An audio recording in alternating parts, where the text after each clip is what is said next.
Football's awesome, coming to you September 28th, 2022, in a rainy day.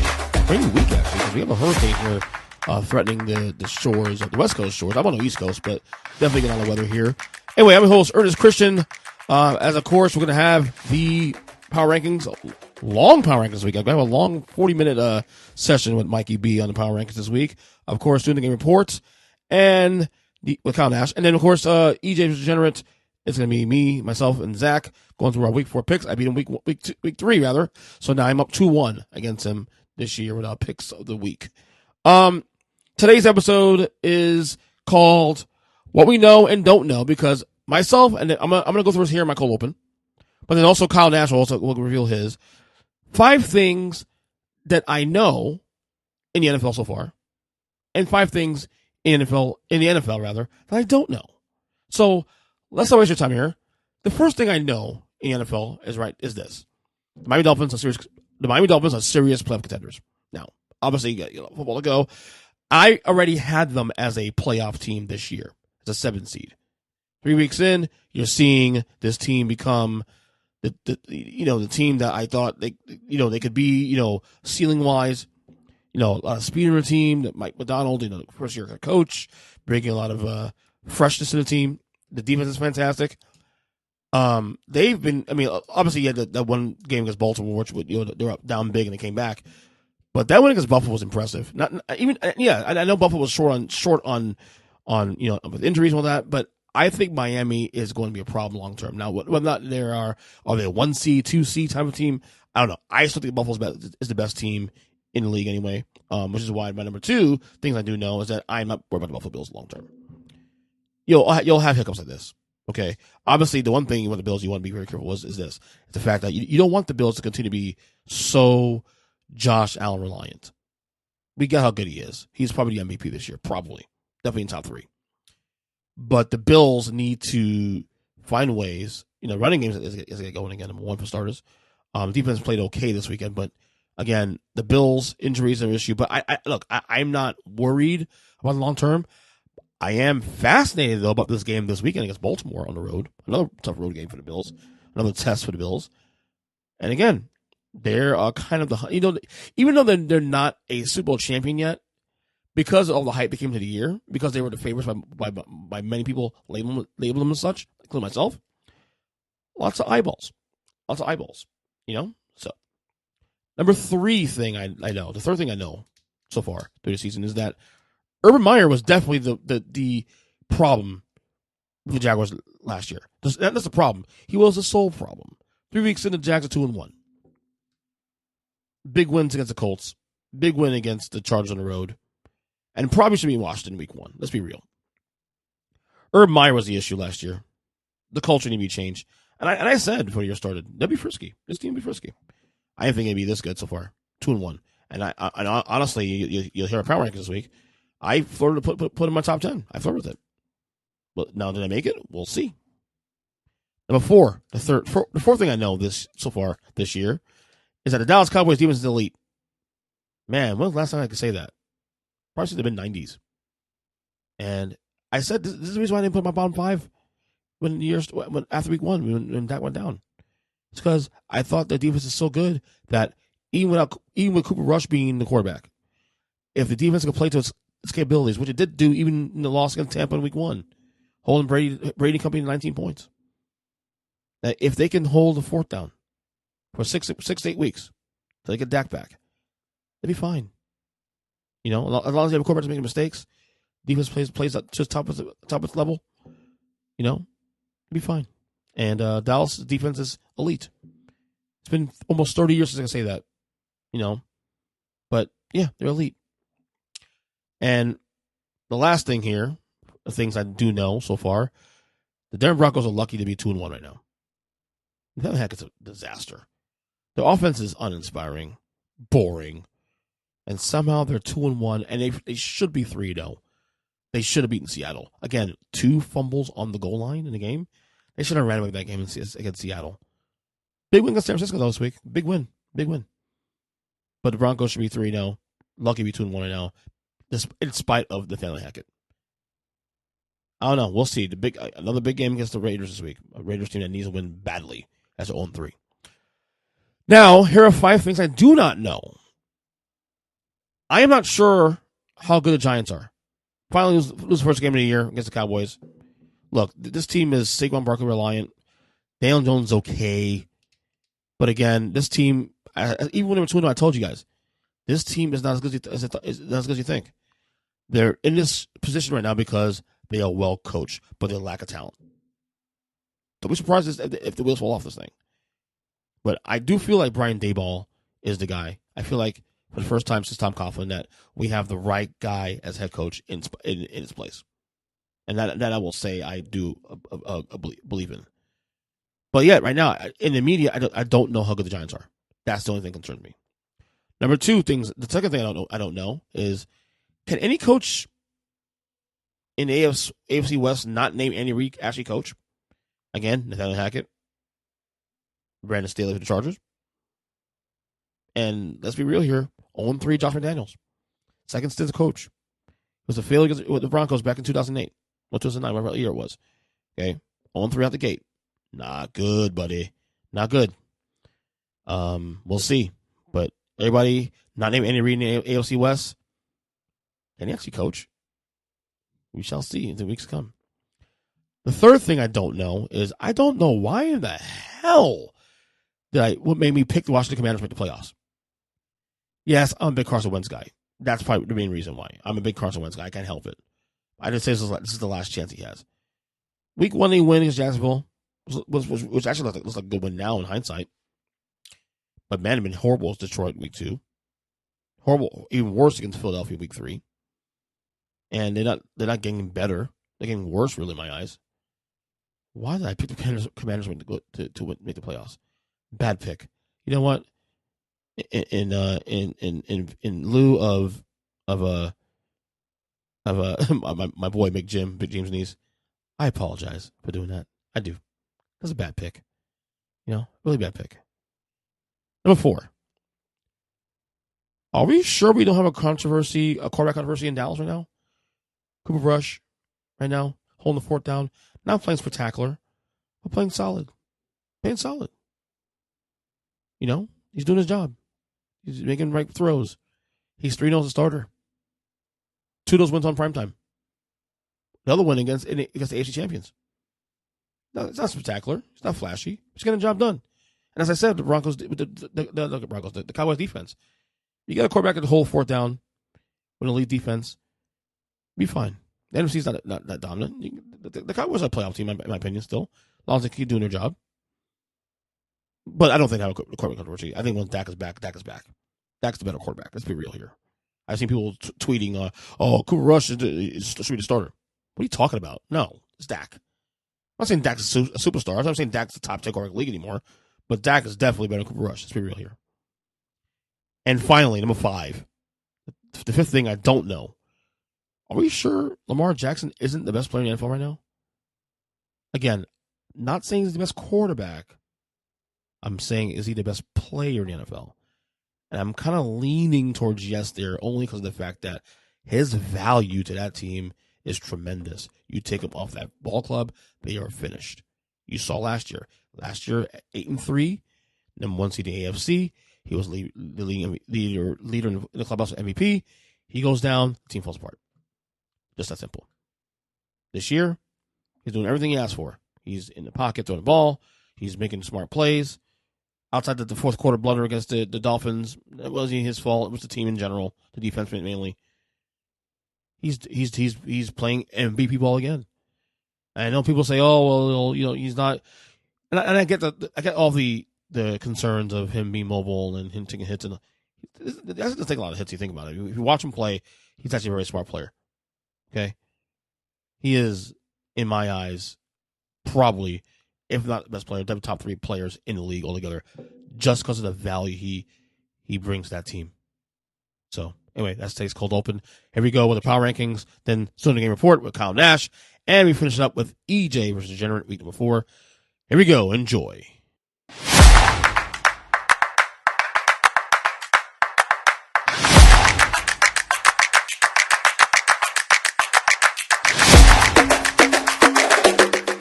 Power Rankings time. Football's awesome. The man, Mikey B. Week 4. What's up? I really feel like I'm as close to Gandhi as possible because with as much water as I've had in my shoes over the last 2 days, I could part the Red Sea. Yeah, we got a storm coming here. Thank God we're not getting the worst of it. Thank God we're getting the worst tropical storm, force winds. We live close by, so obviously, I mean, Kyle's is a little more issues there, but yes, yeah, he's up in Orlando, whatever. But hopefully they're all okay there. But we still have power rankings to go through here, of course. Week 4, lots of shakeups on my end. We're gonna get to it in a second. Bottom 5 first out the gate. I got a newcomer here now, 28. Who you got 28? give me the Commandos. Yeah, they're not good. Yeah, they're close though. They're There's close to my nothing 5. You know what the best part about that team is? They have 3 really good wide receivers, and then you wake up and remember that Carson Wentz is their fucking quarterback. That's crazy shit, man. Honestly, here you go. Jimmy Garoppolo with those 3 guys at wide receiver and a halfway decent offensive line, they would be in contention to be competitive in that division. 20 for me is I gotta do it, man. I try to avoid doing it, but I gotta do it. Las Vegas Raiders. I mean, I have them at 29. So do you really? Okay. You get all this Raider talk out of the way now. Yeah, go ahead. They better wake the fuck up. A really bad game against Tennessee where they still almost bailed themselves out. Yeah. Yeah, and the thing is, they could be easily 2-1-3-0 right now. It's not like they're playing bad football. They just haven't been able to close games out properly. They're playing as bad a football as Nathaniel Hackett's playbook.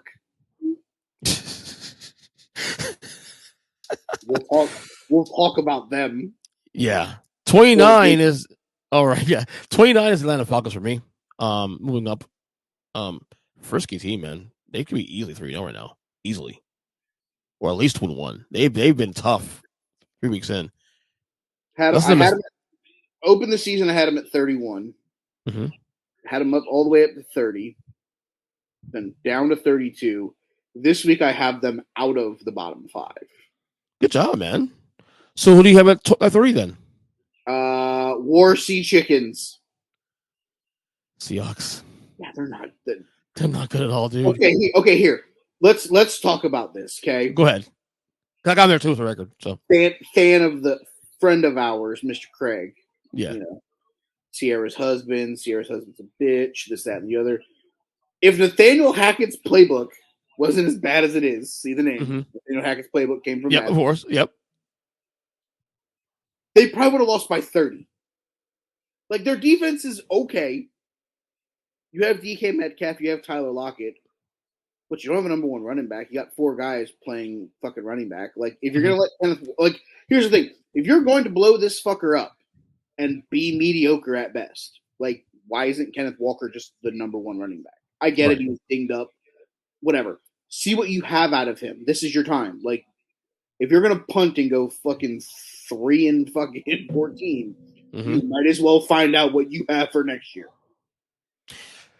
I completely agree with you on that one. They're not good at all. Aside from that emotional game, they should have lost that game to fucking Denver, honestly. But again, Nathaniel Hackett, if he's anything competent, they're 0-3. Right. 31. Who you got? Because 30 was Seattle as well too. 31. Who you got? Texans. Me too. I actually consider moving them up higher in Seattle. Actually, at one point. I think I value the win against Denver more. Yeah. Or Seattle. Yeah, that's why I didn't move either. Because it was a fairly fully healthy Denver team week 1 at home. Houston tying Indianapolis week 1 at home in a game that they should have won. Yeah. I'm with you on that one. But I'll let me say this much though about was it Davis Mills? Yes. He looks capable. With no talent around him, looks very capable. A lot of people thought, okay, Davis Mills was the bridge to get to the next guy. He may not be the bridge. He may be the foundation. He's the guy. Absolutely. I watched him on film. It was like he looks like a capable quarterback that can do some things in this league. I'm not saying he could be Tom Brady. I'm just saying he could be. No, but he could be a lot better than Baker Mayfield. Yeah, 100% with you. I'm going to assume that our bottom three is all the same. 32 for you is the goddamn Jets. Me too. The only good thing that the Jets have coming for them right now. Oh, that's right. Zach Wilson's coming back this week. Yeah. Although I gotta say, Joe Flacco hasn't played horrible. Other than Buddy, this past. Joe Flacco in 3 games has 150 pass attempts. There were seasons that Joe Flacco didn't have that many pass attempts. Yeah. What the fuck are we doing? Yeah, I mean, he's getting his last reps out before he retires, man. Get it out. Buddy, Squeeze that juice, baby. At this point, just sign him up for Tommy John surgery now. All right. Here we go. Top 10. Controversial, probably. We'll see. Number 10. Before we get to number 10. Okay. Number 11, the Denver Broncos. Because Nathaniel Hackett is a fucking moron. Yes, he is. I am with you 100% on that. I truly believe that Nathaniel Hackett's playbook was literally, he went on like Madden 2005 and was like, I like that playbook. What the fuck are you doing, guy? Exactly. We need to let Russ cook. What is he cooking? Fucking SpaghettiOs? Put them bitches in a microwave. What the fuck are we doing? Clown. Alrighty. Number 10, who you got, buddy? Yeah. Huge win on the road. Somehow in 3 games, Doug Peterson has as many wins as Urban Meyer did in his entire horrific tenure as the fucking head coach of the Jacksonville Jaguars. Give me sunshine and the Jacksonville Jaguars. I like it. I almost did the same too. I didn't do it, but it did cross my mind. It came down to them or the Bengals, honestly, in the number 10. Or you have at 10. Ultimately, I went and this doesn't sound really bad because the team they beat the team that's on my number 10 right now, the Chargers. Again, the Chargers were also pretty high last week. Number 5. I had them at 7. I had them at 7 last week. Yeah. And I'll be the first one to tell you right now, I think I have them at 13 right now. Yeah, they fell past me. They were 5, they're not 10. I did consider getting them out of top 10, but a lot of injuries. We'll see. Let's see how they bounce back this week against Houston. But 10 for me was Chargers. What I will say about the Bengals, because we're recording this on Tuesday night, we normally do it Tuesday morning. Mm-hmm. Jim, because I know you're going to listen. Bengals, 2 losses by a combined 6 points. Yep. I get it. One of them was Riptide Rush, your new starting quarterback, because Dak Prescott ain't getting that job back, right, Jerry? Uh-oh. You starting controversy too? Shit. Nope. But let's not forget, in that game, the Cincinnati Bengals decided to not play defense. And let's not forget the week 1 loss against Pittsburgh. They lost by 3 with Joe Burrow turning the ball over 5 times. Yeah. I'm sorry, there are teams in the NFL that need get-right games. If there was a get-right game for a single team this week, it was Cincinnati getting right against the Jets. Yeah. All right, number 9. This guy likes to do the gritty, and I feel like his quarterback would be good at supermarket sweep. Give me your boy Kirk Coupons and the Minnesota Vikings. Guess what? Me too. They're a good team. Not great, not bad. Good team. Playoff Their game. question here, and this is why I feel that they may fall out of my top 10 this week, the long-term seasonal health of Dalvin Cook. Yes. They need to keep the running game going so that Jay Jettas and Adam Thielen can be effective in the receiving game. But the shoulder injury, if that's something that lingers throughout the year, potentially him missing games, I get it. They have a very capable backup in Alexander Madison, but he's not Dalvin fucking Cook. Yeah. No, I'm with you on that one, man. I think, Dalvin is going to be the reason they go as far as he goes. Honestly, I can't disagree with you at all. But like I said, I think it's a big win, a big game against New Orleans this weekend.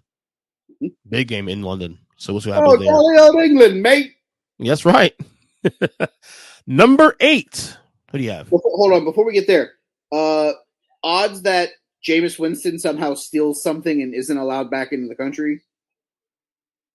I mean, he stole 32%. He stole crab legs. I mean, 100%. Well, I think he's a mature guy these days. You know, I think he's a grown up now. What, he's going to sit over there? He's going to talk about eating W's, and they're going to think he's talking about the Queen? Like, what the fuck? I might try to steal some diamonds. I don't know. All right, number 8. You got? I'm not a guy that likes to press the panic button. But we're hitting the panic button. On who? The Tampa Bay Buccaneers. Okay. I don't love what they're doing. I think that right now, their offense is about as mid as it could get. I get it. Chris Godwin hasn't played the last 2 weeks. Mike Evans was suspended. He went and signed Cole Beasley. Good game for him. Cool. Tom Brady's favorite thing to do is throw the ball to the tight end, correct? Correct. Who the fuck is their tight end? That Bracht guy? Bracht? What his name is? Brate? Yeah.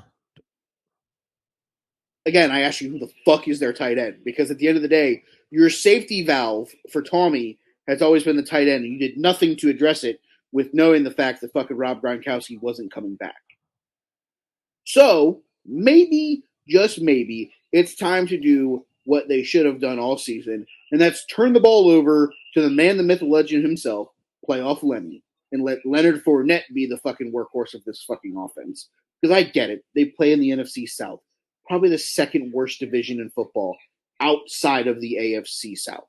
Guess what? The South sucks. It's about to get hit by a fucking hurricane. Trust me, bud. I live here. Look at it from this perspective, though. They've got to do something different because what they're doing right now is mid, and mid gets them a first-round exit, and Tom acts like he's going to retire again until Giselle pisses him off, and then we get year 9,337 of fucking the Terminator playing quarterback. I don't fucking know. They got to do something different if they want to stay in the conversation for being a team that could play for the NFC title. I get it. They're probably going to win this division going away. That's probably still a thing. But if you want to be there with the Rams, the Eagles, the Packers of the world, got to do something different. Got to do it now. Mm-hmm. Well, we'll discuss Tampa in a second. I got them a little higher than you do. Number 8 for me is the Baltimore Ravens, and I consider them a little higher as well too. What'd you have them at last week? I believe 9. So they move up. Yeah, they move up because I have them.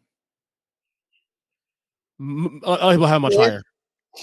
I mean, much. A lot of the rankings I've seen today have much higher than I do. A little more, maybe that Miami loss kind of rubbed me the wrong way. I guess I don't know, but like I said, it's Lamar Bus again, and he's probably the MVP right now. No. Ooh. He is not my MVP right now. Okay, is your MVP on this list on top of the list? Yeah, he's. We'll surprise when we get there. He's in the top 3. We'll put it that way. Okay, we'll get there in a second. Okay, so number 7, you got. Good win. Give me the undefeated Miami Dolphins. Okay. I had them a little lower than most, but I had them at 9. Okay, so they moved up for you. They moved up 2 spots. Here is my problem with moving them any higher than this spot right now. Okay. Mm-hmm. It took a Baltimore collapse to come back and beat them. Arguably the best quarterback in football botches a spike to end the first half that would have resulted in a field goal, which would have resulted in the Buffalo Bills winning that game. And it took basically the entire Buffalo secondary to not play. Fair point. I mean, I look at it from this standpoint. I'm not going to take anything away from Tua Tagovailoa and Tyreek Hill and Jalen Waddle. Great games by those guys. Yeah. Against two guys drafted in the 6th round, a guy drafted in the 7th round, and probably an undrafted free agent playing safety. I get it. You still got to go win the game. You still got to go do the things that you need to do to win the game. Congratulations. But we're basically playing the secondary that you would have played in the second half of a preseason game. Fair point. I look at it from the standpoint of the only thing that's impressive in that win is how the defense was able to, for a while, keep Josh Allen contained. Put Lamar Jackson against that against that banged up secondary. How many catches does Devin Duvernay have? Yeah. How many catches does Rashad Bateman have against a banged up secondary? It's a good argument. Miami, I'm not taking anything away from you guys. You guys can be uber competitive. Stop getting into slugfests with fucking high-powered offenses. It's only a matter of time until you dig yourself a hole that you can't get the fuck out of. Mm-hmm. Short week on the road, defending AFC champions. Be a bad week to fuck it up and let Joe get hot. Because if Joe gets hot after a get-right game, next thing you know, you're down 17 on the road coming out of the half. If there's a game on the schedule that screams trap game, it's the Dolphins going 3-1 after losing on Thursday. Yeah, and I'll discuss the Dolphins in a second. I have a lot higher. I'll discuss my pick. I see a point there. One of different sides of the point about the Dolphins. We'll get in a second. Number 7 for me is the Green Bay Packers. Now again, people say, "Oh, so low." Remember, last week they weren't even in my top 10. So that sir was your first mistake. Yeah, well, yeah. Looking back in hindsight, probably, but they won big against Tampa. Obviously, Tampa nicked up, but big win. And I like this Packers philosophy now. Very power based, run based, not over Aaron Rodgers or over Aaron Rodgers reliant this time. I have this going forward. I have okay. So let's do that then. Yeah, we can get this all out of the way right now. Go ahead. Yes, the Aaron Jones, AJ Dillon, heavy run based offense that everybody thought was going to be a thing has become a thing. I understand Aaron Charles Rodgers. Discount double checking. I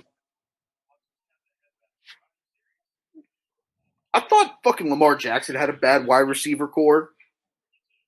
This looks like fucking sunshine and fucking daisies compared to the shit that fucking Aaron Rodgers is throwing the fucking football to right now. Yeah. It's bad. Yeah. Sammy Watkins is on injured reserve. He's gone. Christian Watson hurt. He's out for fucking a couple weeks.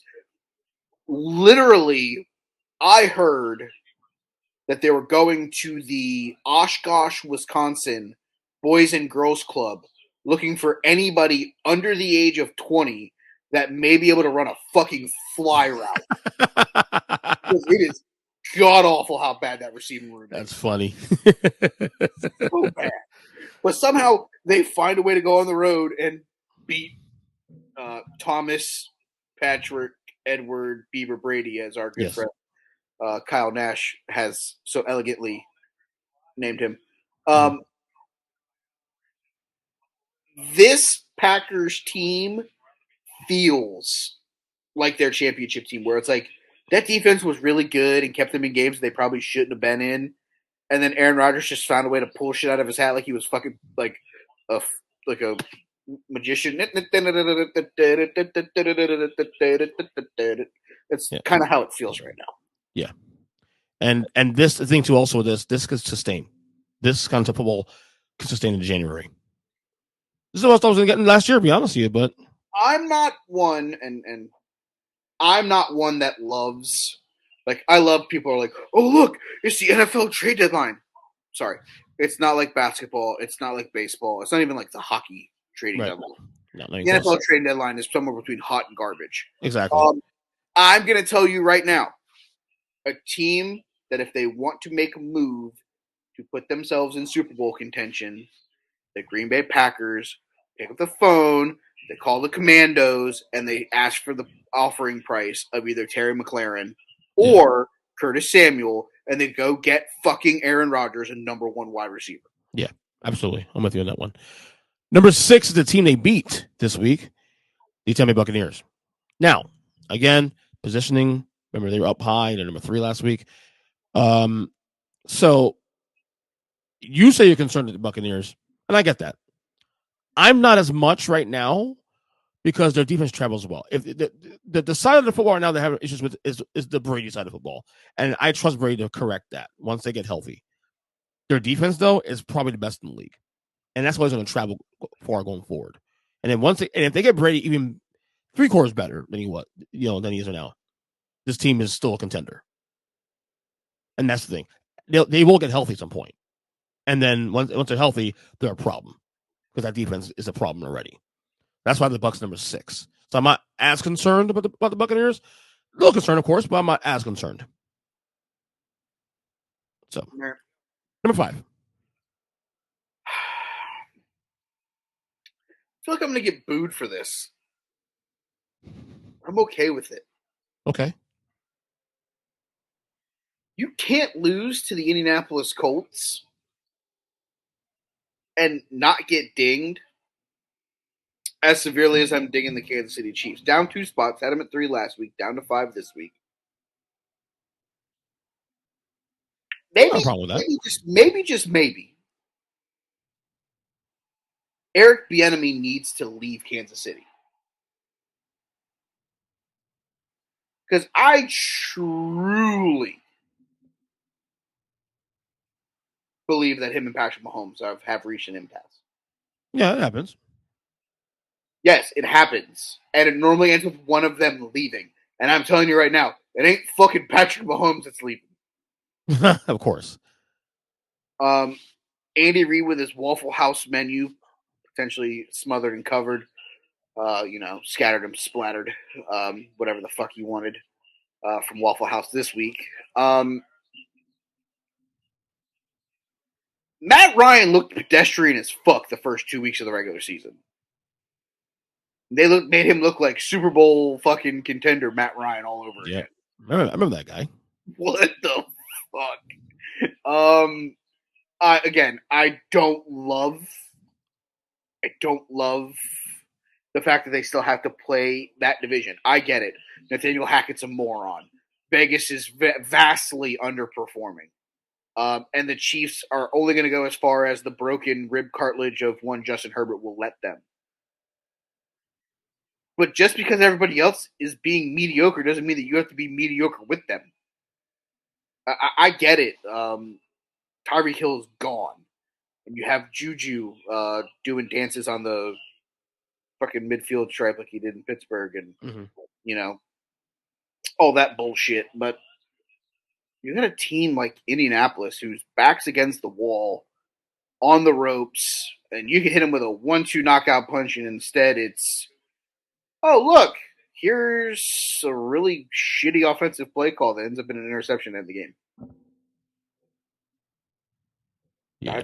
I don't love it. I feel like there has to be some negativity here. And again, Big Jim, I know you're going to listen to this. I know you're going to text me tomorrow whenever you hear it. The Chiefs are not the number 2 team in football. They're not. Well, I'll say as much, though. I dinged them all 2 spots. I had them a little higher than you did last week, but I didn't. Yes, and that's fine. And that's fine. Ding, but they need to be dinged. People are like, they're the number 2 team in football right now. How is a team that goes on the road to 0-1-1 Indianapolis and shit themselves the number 2 team in football? Yeah. I get it. The Philadelphia Eagles haven't played anybody. I understand. But guess what? They beat a top 10 team in both of our rankings in Kurt Coupons. I get it. It wasn't pretty. It was the fucking Monday night fiasco and Kirk Cousins shit himself. But guess what? Kirk Cousins was coming off of a fucking win against Green Bay the week before. Right. Let's look at the circle of the 2022 NFL season. Not, they still have Patrick Mahomes, so they have to be a fucking top 3 team. No. Because if that's the case, Tyreek Hill ain't fucking there anymore, and he was his number one fucking asset. I get it. Travis Kelce's still there. I get it. They have Marquez Valdez-Scantling and Juju and Mecole Hardman, and they have this explosive offense, and that's fucking fine and dandy. But at the end of the day, to sit here and tell me, oh, Minnesota, with Kirk Coupons, they can't fucking win. Philadelphia fucking shoved it. Yep. Kansas That's the City, thing. Kansas City has the same chance to go into Indianapolis and shove against an 0-1-1 team and shit themselves. And didn't do it right. Exactly. All right, 5 for me is the LA Rams. First really good win of the year, obviously. Still concerns about the team, injuries and, Stafford's elbow, the whole 9. But, they won a game against a divisional opponent that we're still trying to figure out in Arizona. And, and that's about it, really. I'm also obviously, for some reason, people in the world are high on the Arizona Cardinals for some reason. I don't fucking get it. No, they're not. They've been good since November last year. Buddy, again, listening to Huddle Up Podcast. Yep. Oh, they beat a frisky Arizona Cardinal team. What part of that team was fucking frisky? No DeAndre Hopkins. James Conner gets dinged up in the fucking first half. The Arizona Cardinals are not good. They played one good quarter this year. One good quarter and one overtime. That is it. And how did they do that? Because the Raiders shit on themselves. Yep. Again. Am I to assume my number 5 is your number 4? No, I have the Rams at 3. Oh, okay. Who's number 4 then? The Baltimore Ravens. Okay. Again, we talked before the season started. My concern was that Lamar Jackson was going to have to throw to guys named Devin Duvernay and Rashad Bateman. And that guy, Mark Andrews, who's arguably taken over the fact that probably of the number 1 tight end in football right now. That's a debate. We can have that debate one day if somebody really wants to have it. But I'm going to put Mark Andrews as probably the number 1 tight end in football right now. And here's the reason why. Because that guy, whether he's got 1 guy on him, 3 guys on him, 7 guys on him, or the entire defense hanging off of him, he finds a way to catch a touchdown in the red zone every time Lamar throws him the fucking football. Mm-hmm. The guy is a fucking walking tank. It doesn't matter. I think that either guy, 1A, 1B, as you like to throw out here, the Travis Kelce, Mark Andrews debate. I think it's the 2 of them, and then I think it's probably everybody else at tight end. Right. So fine, I don't give a fuck which one you have at 1A or 1B, whatever. I don't care. But yeah, Baltimore. My concern was, will Lamar Jackson be able to do it all himself? Guess what, guys? Lamar Jackson hasn't had to do it by himself yet.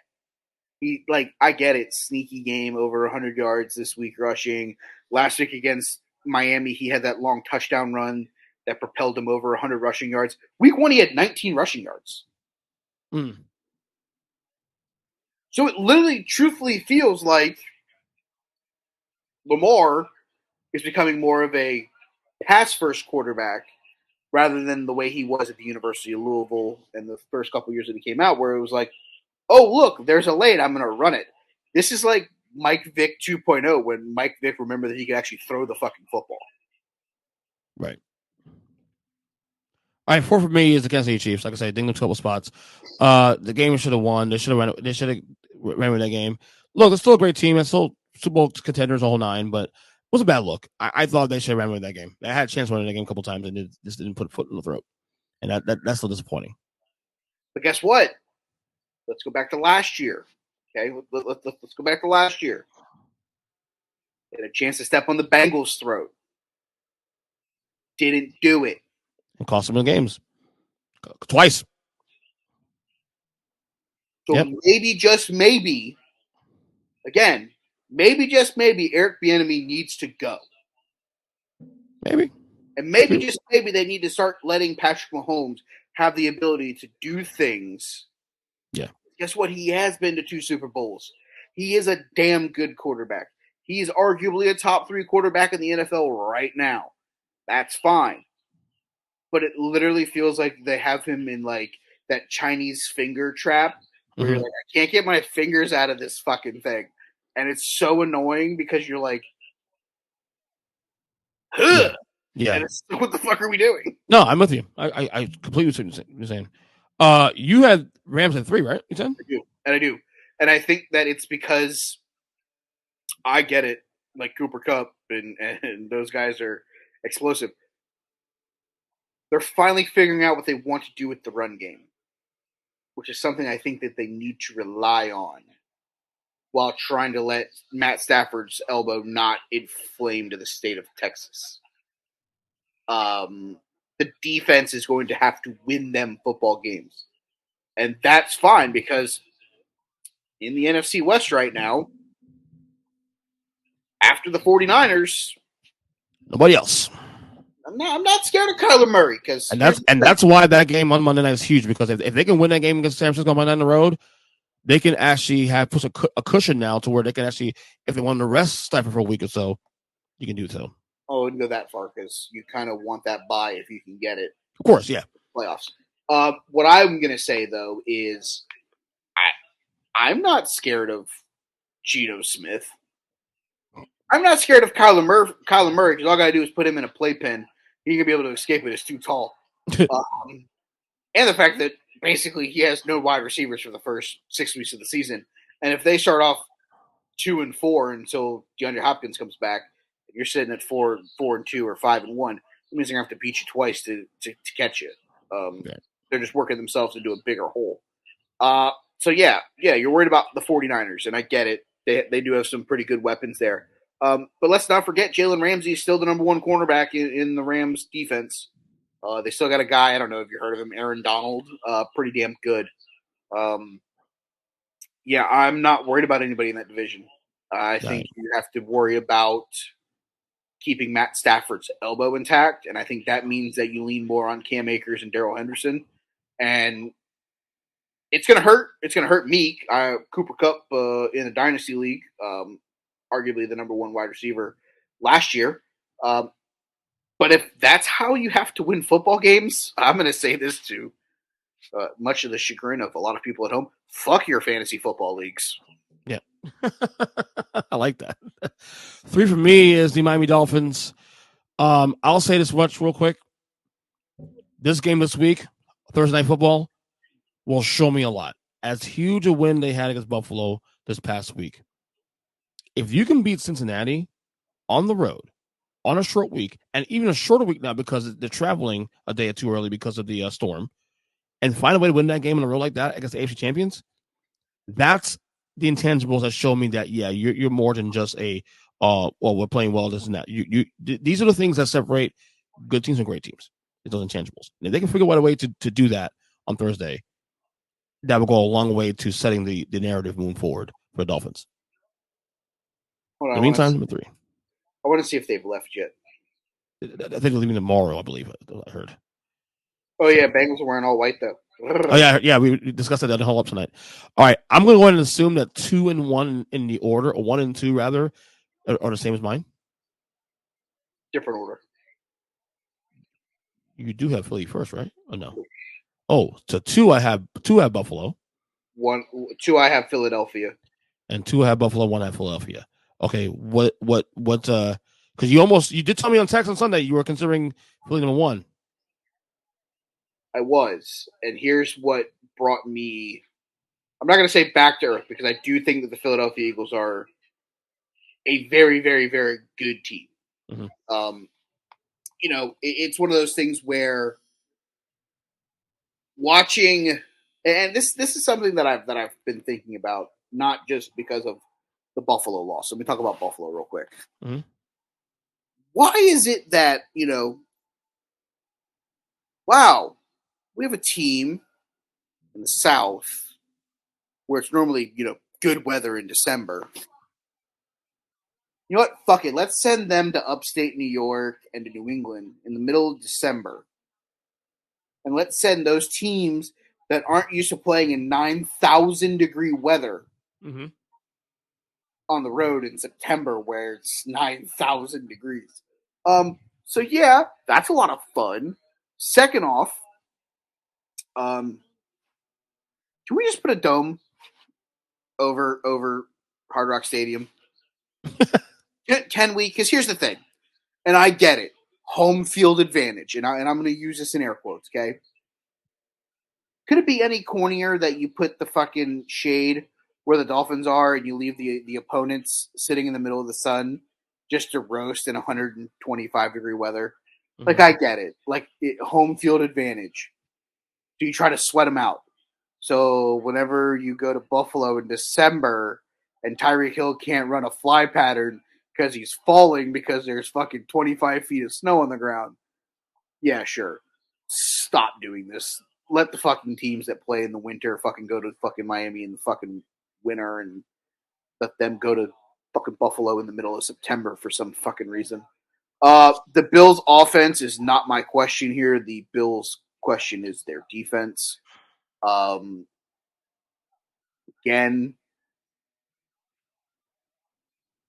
4 guys probably drafted in the 5th round or later, playing in the secondary this week. And they still had a chance to win that game. Yeah. The botch spike, Isaiah McKenzie, for some reason, not just running 100 miles an hour out of bounds and trying to go upfield for some fucking, I don't understand the reasoning behind that.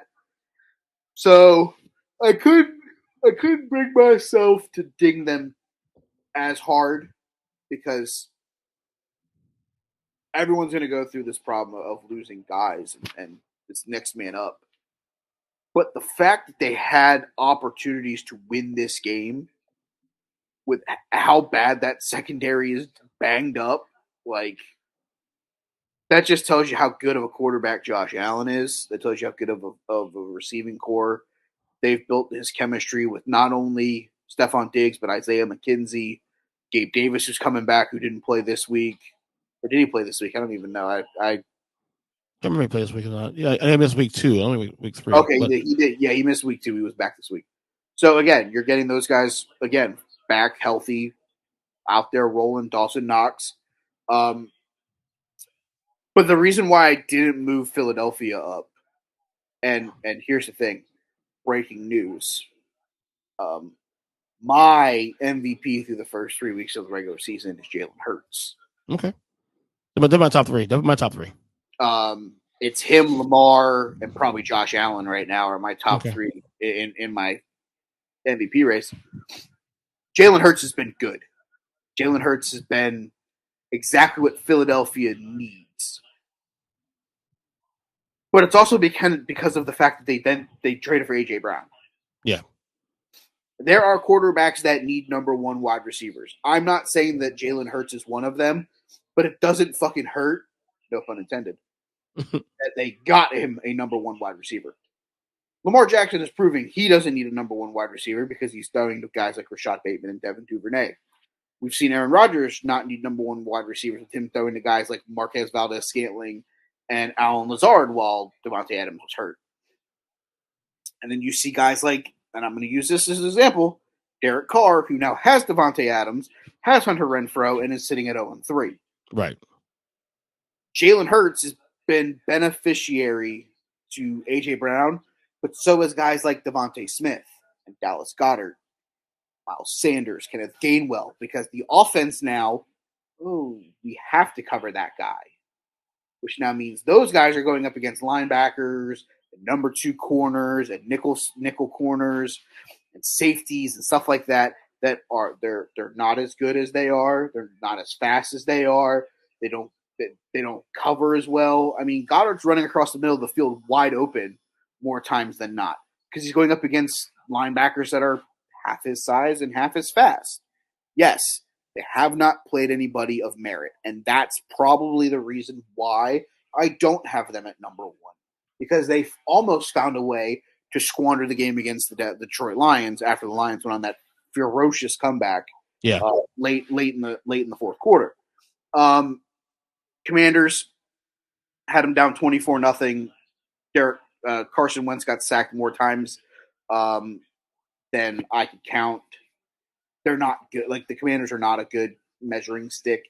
I was looking earlier, and I think this is funny, because you recorded the podcast that I supposedly gave you the thought process of doing, which was the could the Bills technically go undefeated? Yep, last week. The 17-0 podcast. So I was looking today, just a little while ago. Philadelphia's entire schedule. Okay, listen to this. The Jaguars this week. He might have in the top 10. Mm-hmm. They're hosting, so we'll play that as it lays. At the Cardinals, Dallas with no Dak Prescott, the Pittsburgh Steelers, at Houston, bye week,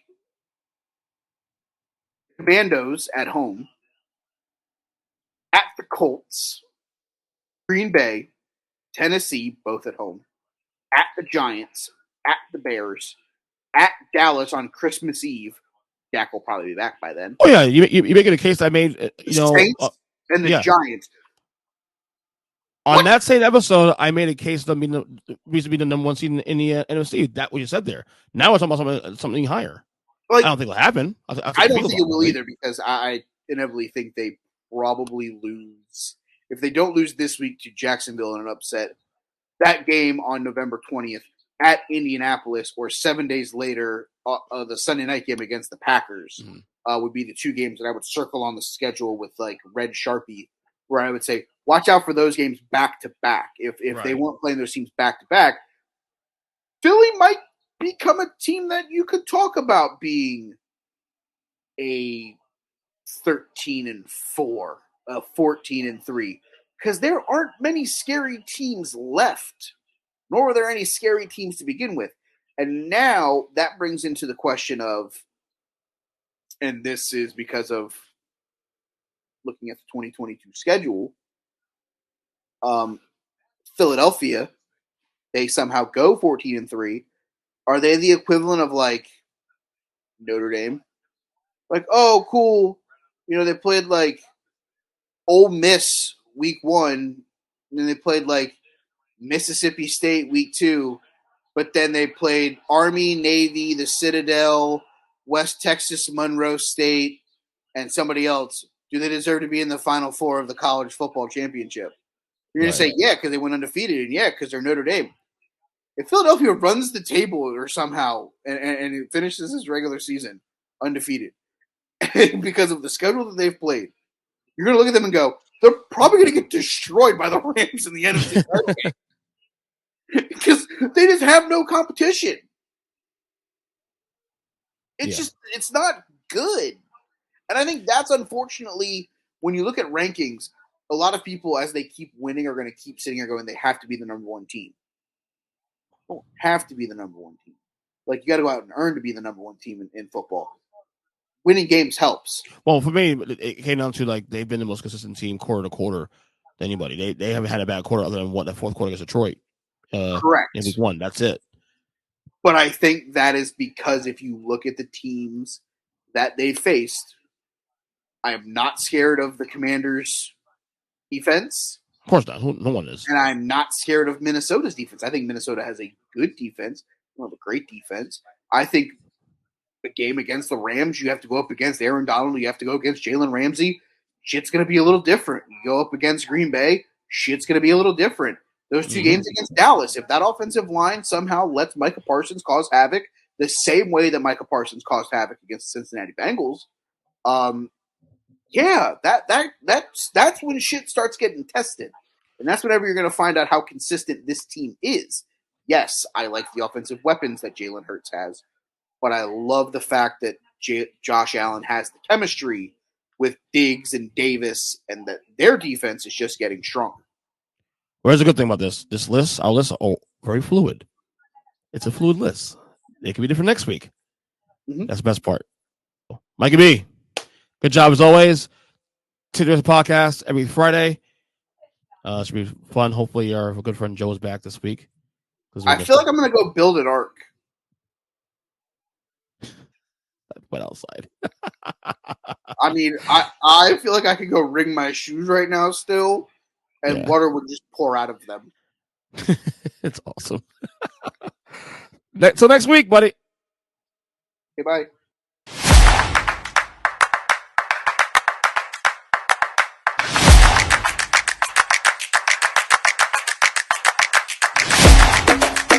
Cookie report. The man, Kyle F. and Nash. What's going on, buddy? Hey, listen. Anybody who understands what's going on in football in general is a smarter man than I. That's why I call myself a student, man. The tides of chaos flow, and EJ Christian, I'm sure, like me, you're here for it.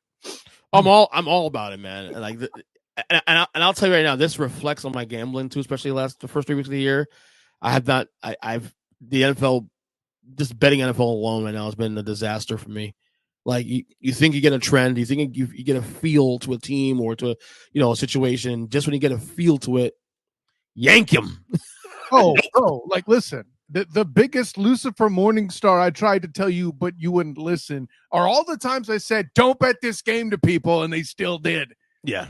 By the way, I hope you bent the Jags like I said. Oh, you didn't because you're a chump. I almost no. So here's the thing. I want to hear about almost. You know what almost did means? A definite failure. Take it.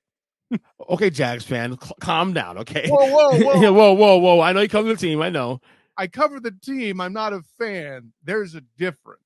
I almost bet them at 2 o'clock rather on Sunday, and then I got to reduce what Herbert's playing. I'm like, well, I don't know. Should I? And then, wow. If you had listened to not only to what I would have said, I believe it was on Huddle Up and may not have been. If you listened to what I said on the Student of the Game podcast, bing! If you listened to what I said representing the Jaguars on the Play Callers Network Matchup Madness, bing! You would have known to bet them anyway, because I assumed Herbert was playing. Listen, if he played through the rest of that Thursday game and he's practicing as much as he did going into it, like it was funny. Who was it? It was Keenan Allen, according to the injury reports, and the center, Lindsey, missed more time than Herbert did. So with all that in mind, I knew who Herbert was going to start, but I tried to tell you, but you wouldn't listen. Okay. Save her tonight, buddy. All right. So we're going to, this time we're going to keep this very simple. And it's what I did with my cold open today on the podcast. Okay. 5 things I know and 5 things I don't know. Mm-hmm. Okay. So I'm going to ask you that same question now. 5 things, one by one, and we'll go through each one. We'll discuss it back and forth, and we'll go from there. Okay. So, Kyle, give me the first thing you know right now in the NFL season. Give me the first thing I know. I'll give you all 5. Give me one right now. Dylon, and Dylon. Listen, nobody can actually say they know or don't know a lot here, just so we're clear on that. Right. I'm slimming omniscience, but what EJ Christian is doing here is he's having me play the part of meteorologist here in Florida, guessing what a hurricane will do. And the NFL has been quite the hurricane and storm. See what I did there? However, yeah, I like that. In no particular order, the things that I know. First off, the fraud cons still suck. Okay. I don't care that they beat Seattle. All right. That's the point in case there. With Marcus Mariota at quarterback, it's adorable. But you know what I learned also? That defense is even let Geno Smith look like he's a world beater. I'm not a hater of Geno Smith in and of itself, other than the people who supported him and overhyped him and tried to make how he wasn't picked where he was a racial issue when he came out in the draft. You're wrong. He's just not that good. That being said, his play this season is a very fun story. He has come back a better quarterback. Unfortunately, Seattle is still pointless on defense, just as much as the fraud cons. That game was going to be for who has the first overall draft pick, in my opinion. And somehow or another, the fraud cons managed to find a way to win in such a factor that they still lose, because now they have the upper hand on the Seahawks. But yeah, well, if you go on that angle, then I will agree with you. However, you have fraud cons. Come on. Although you have to give them some credit here, though. They've been, should I say, frisky this year. They're always frisky. They could be easily. What are they called again? What are they called again? The fraud cons. We get that. You fall for this shit. No. They're not a good team. They're still in my bottom. Whatever. You're always frisky. Well, I don't know what the fuck you can do. But I thought they would be horrendous out the gate. Yeah, they're not as bad as expected. Sure, they suck a little. They should be 3-0 right now. They could be easily 3-0 right now. Easily 3-0 right now. There's a lot of NFL teams that could have won games they didn't. Great. Could be, but that's part of the chaos, I guess. Which is still weird to say that the Jags could be 3-0. The Bills could be 3-0. but I digress. We know about that. So, like I said, the Falcons, I think you're being a little too harsh on the Falcons. I get the fraud thing, but they're not. But we're not measuring the Falcons in the same way we did in the mid 2000s, mid aughts. For example, when they were actually a competitive team that was actually compete for Super Bowls or division titles. We knew coming in this year they're a bad team, so they're certainly playing much better than I thought they would be 3 weeks in. Well, sure. And who is it that they've beaten though? Okay, now I get it. The Rams were struggling. Overhyped Saints. Overhyped Saints. A quarterback who's literally playing with fractures in his back, for the love of God. And they're sneaking past Geno Smith and the hapless Seahawks, who only have another win because they were playing against a quarterback that didn't play through the entirety of the preseason, against a quarterback whom the fans and players were hyped more than they're going to be for any other game. Right. And Nathaniel Hackett's a moron. Next question. Oh, by the way, leading to the second thing that we know, Ernest Christian, Nathaniel Hackett's a moron. That's number two. Something you know. Personally insulted now that not only did we miss the opportunity to see Russell Carrington Wilson stab his fans in the heart, he decides to take over the operation on Monday night in a game against the 49ers and win in the fourth quarter, where if Nathaniel Hackett were still running the show, the Niners would have had a win, regardless of the fact that Jimmy Garoppolo stepped out of the back of the end zone for a safety. They lost Trent Williams, probably one of the best tackles in the game for his age, and over and above all of that. Actually, no, that's really basically. No, I don't disagree with you at all. If you listen to the cold open, basically, I basically said on the things I don't know. Are the every coach in the AFC West not named Andy Reid? Do they know how to coach? Josh Daniel, Hackett, and now Mr. Staley and you already know. I remember that drum since preseason. So. Yeah, and listen, it's hard for me, and maybe there were some coaching errors against the Jaguars, but like with all the injuries that went into that game, Ernest Christian, and then you lose Bosa, you lose Nick Bosa in the first half, at least I think is the first quarter. I forget when exactly. Yeah, it was pretty early. Damn. And like, if you would listen to the Student of the Game podcast, bing, my statement was that the ability to win that game, despite all the injuries, was the defense's ability to keep the Jags one-dimensional. Yeah. Bosa goes out. Oh boy. Trevor Lawrence has himself a game, and James Robinson is breaking off 50-yard touchdowns. Absolutely. Listen. I was wrong about the Chargers winning the game, although I did say bet the Jags. I was also completely right, though, in that whole defense needs to be prevent balance thing. Because once that happened, whole no. Well, so else do you know? Third thing you know. Third thing I know is, and this should be good news for you, Cowboys fan, the Giants still suck. The Giants are absolutely horrific, and if you couldn't beat Riptide Ruts and the Cowboys, I like Saquon Barkley. It might be time to explore trading him for draft picks, because unless you want to end up like Carolina, you do not want that to be your future. Listen, I think the Eagles are here to stay for a bit. Jalen Hurts is looking decent. I'm not going to say him as a thing I know yet, but if the Cowboys, not to say they have a bad defense, by the way, but if the Cowboys can get a bit more stout on defense and get, I would argue, one more offensive playmaker, they'd be world-beating Kansas City, Los Angeles Rams level awesome.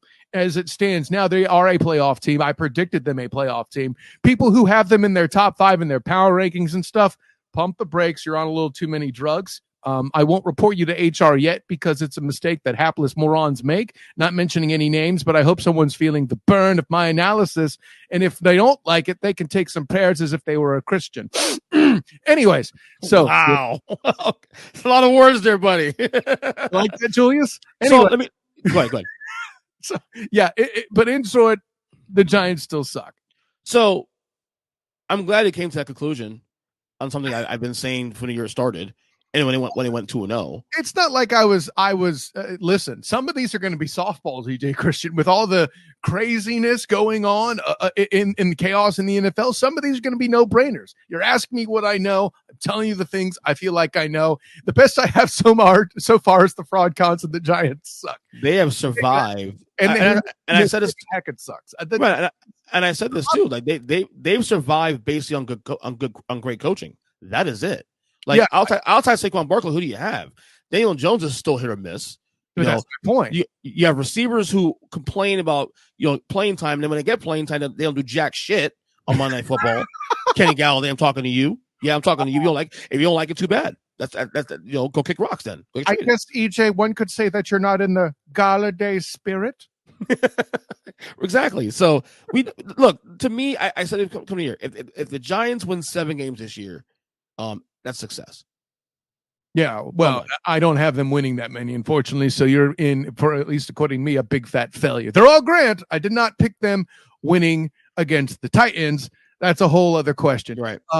Listen, man, Galladay was supposed to be a guaranteed win. Everybody around Jacksonville was critical of the Christian Kirk saying and how he was overpaid. But how do you like me now that I'm on my way? I'm just saying. Trade him. We can trade him. All right, number 4. What do you like? Or do you know? What else do I know? EJ Christian, you know what I know? You give the teams in the NFL a chance to stay around, they'll do some stuff. What's the commonality in the games that happened that we didn't pick? Be it this week alone, for example, Colts Chiefs. Be it Raiders Titans. Be it, actually, no, that's not a good example. The Raiders just remind us how goddamn bad their running defense is. I think those are the particular keys. We can mention other examples from. Oh, actually, no, sorry, I don't have to go to another week. Buffalo and Miami. Buffalo missed opportunities, and Miami took advantage. They were at home. They had the better crowd. They had the heat, blah, blah, blah, blah, blah, all that other stuff. Granted, Miami did their part by dropping no fewer than 3 interceptions on defense. And I'm not talking about, a ball is near a defender when it hits the turf and someone calls it almost intercepted, looking at you, Tirico. But, and I like Mike Tirico before we start, going too far off on that team. Oh, he's great. He's fantastic. Yeah, he certainly beats the hell out of Collinsworth. Anyways, so no, and Joe Buck for that matter. You could Joe Buck yourself. You know what? You're gonna hate my my podcast I just recorded today. Then I went in on the Buck and Aikman thing. So listen, if you talked about Buck and Aikman being awesome on NFL primetime, then you're absolutely correct. And fire Booger McFarland. But what I'm getting to is these picks I'm talking about with the Dolphins that they missed are in people's hands. I get it. That's why they play defense. Sure. But as missed opportunity goes, there was a ton, Ernest Christian. That's all I could say. Tell your Miami people to get right. And again, it's a gambler. These games, like I said, I should have taken Colts to the points. Didn't do it. Oh, no, stop it. That is some revisionist Captain Hindsight bullshit. You've been watching too much South Park. You've fallen into the trap of Captain Hindsight. There is no way. 7 points though. No way, based on evidence in front of you, that should have had any faith in the Colts. You're better off not betting a game like that. I didn't see how big the spread was, but as I understand, 7 points, 7.5 points at one point. Okay, so yeah, I mean, I'll put it this way: I didn't do enough research on it to advise that game like I did the Jags. But listen, with the information in front of me too, I would have considered it as well. Unless DeForest Buckner was healthy again, there's no faith I would have had in the Indianapolis Colts. All right. Are we on the 5th one now? Yeah. The 5th one now. Okay, yeah. The 5th one. The 5th thing that you know right now. The 5th thing that I know right now. Well, I think we touched on it. The Raiders' running defense is terrible. Sure, it's Derrick Henry. But at the end of the day, wasn't he silenced last week?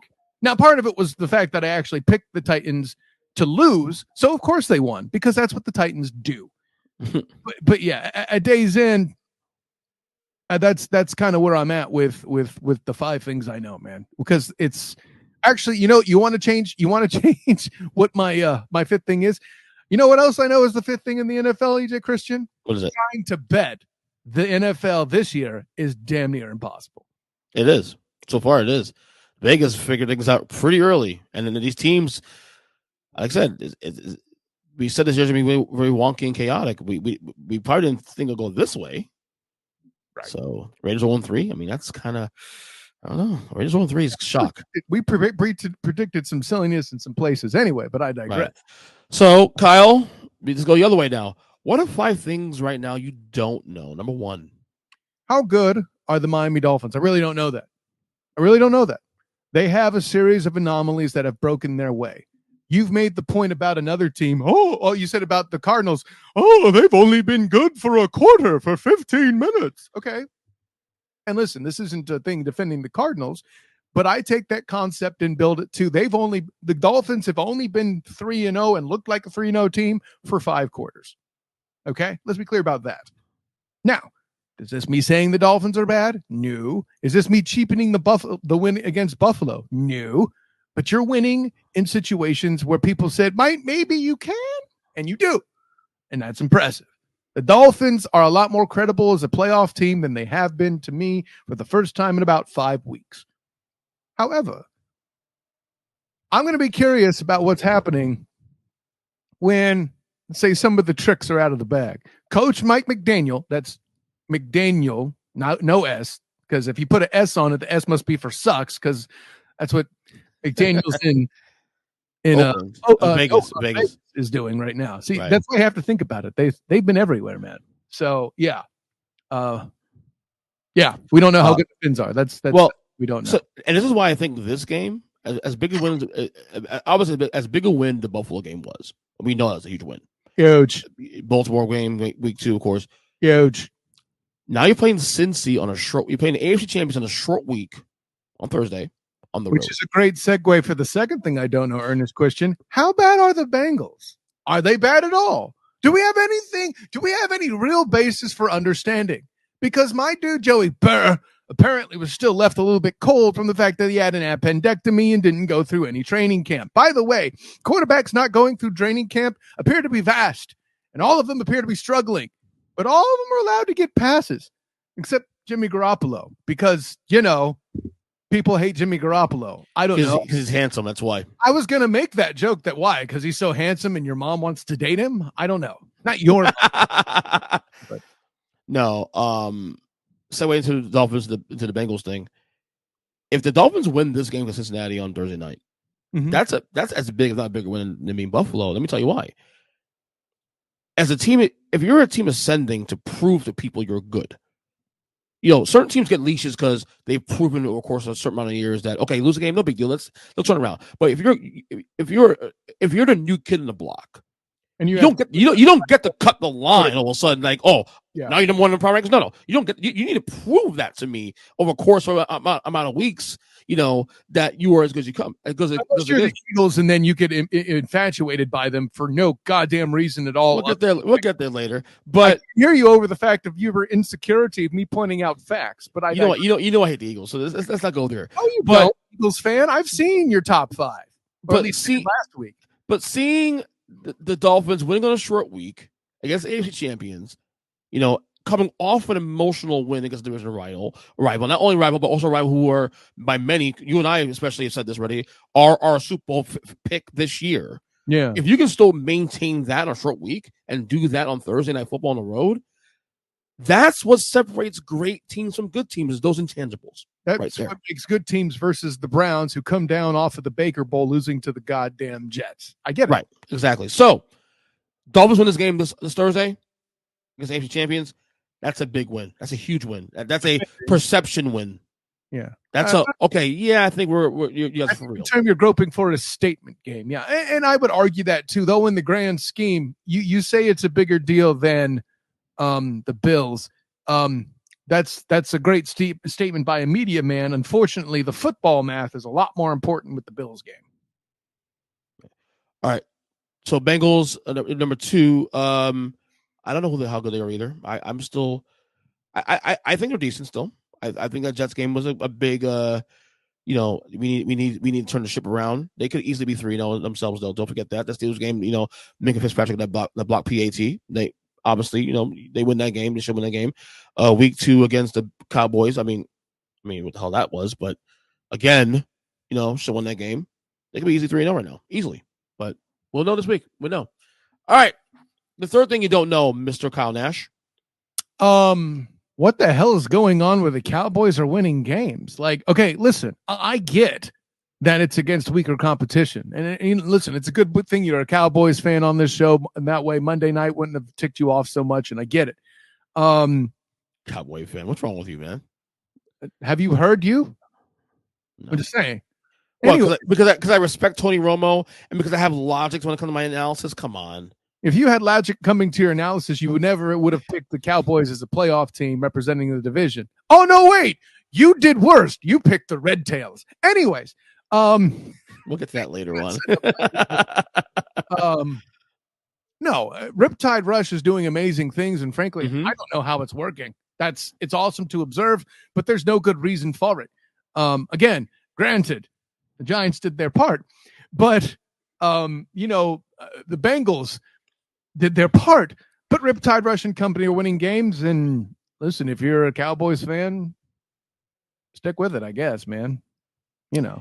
Well, again, I'm gonna go back to 2 weeks ago after week 1 when Dak got hurt, and everybody gave me crap for saying, why aren't they on your bottom 5 right now? Why not on the bottom 5? And I told you guys this. No, you didn't. No. I told you this, Kyle. I told you, and this is also a message to one big Jim James niece. Okay, well, okay. I said Cowboys homer. I get it. Their defense is elite. If Cooper Rush can hold the fort down, an elite defense could keep you at bay until your guy's back.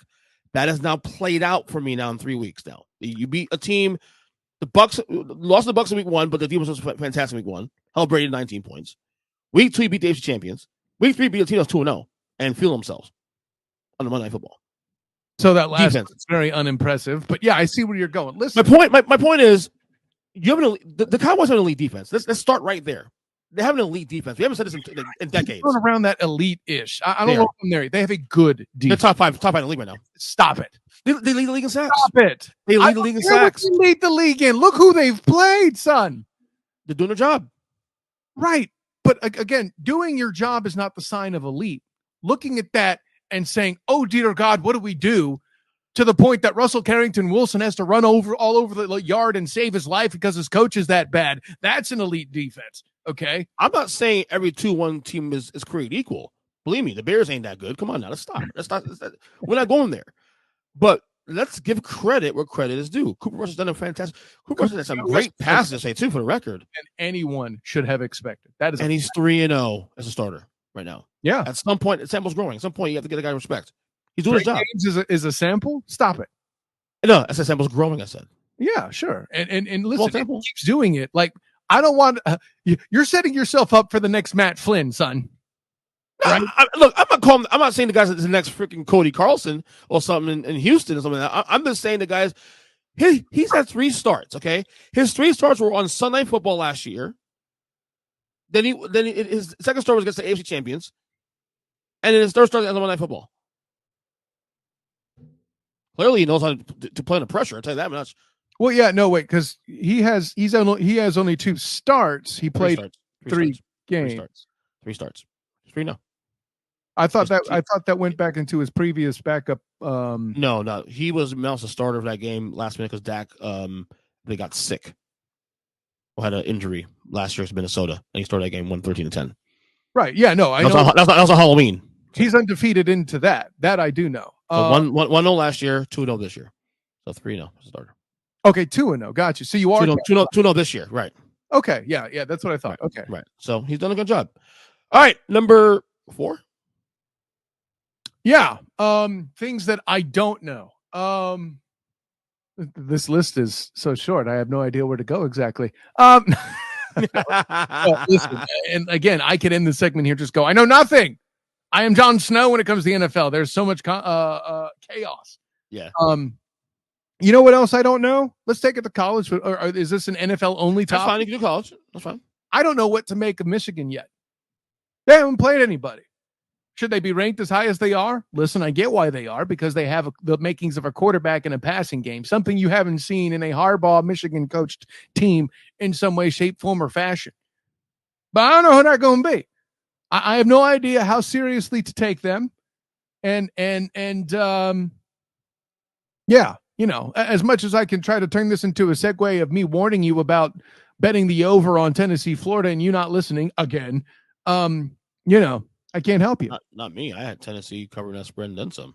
No, sir, because you said the over, because I remember making the comment about the fact you've apparently not attended a Josh Heupel coached game during the Huddle Up podcast last week. That's under, right? You did say under. And it went over? It went over, right? It went significantly over. Okay. It was Lucifer Morningstar AF, son. Go ahead and say it. Say I took the over, because you didn't. So Michigan, looking through the schedule real quick. We don't know yet. I mean, obviously, struggles Maryland the first half. We won't know for a few weeks. Yeah, they struggled against Maryland, which is disappointing. Big game in 2 weeks against Penn State. Let's hope Penn State stays unbeaten until this. Yeah, Penn State. Let's hope the first air quotes big one. Yeah. Then you got Michigan State, who sucks. Let's be real. Yeah, they are pretty. That was horrible performance against Minnesota. So really, the only test this year is Penn State, and then the big one against Ohio State in Columbus this year. Correct. But we still have them bee's knees for what reason? Because Jim Harbaugh, I guess. Jim Harbaugh, and they're passing with a quarterback that's passed better than many before. Although the main reason it's a good resume is because, except for maybe Maryland, the team's not struggling, and they're able to, it's kind of like back when your Knowles actually mattered. I don't care if they're undefeated. Okay. They are ranked too, by the way, for the record. Yeah, no, and that should be happening, by the way. Right. The ACC is mediocre, but they're at the cream of the mediocre crop, and I respect that. Right. By the way, where's everybody defending Willie Taggart all of a sudden? Who's defending him?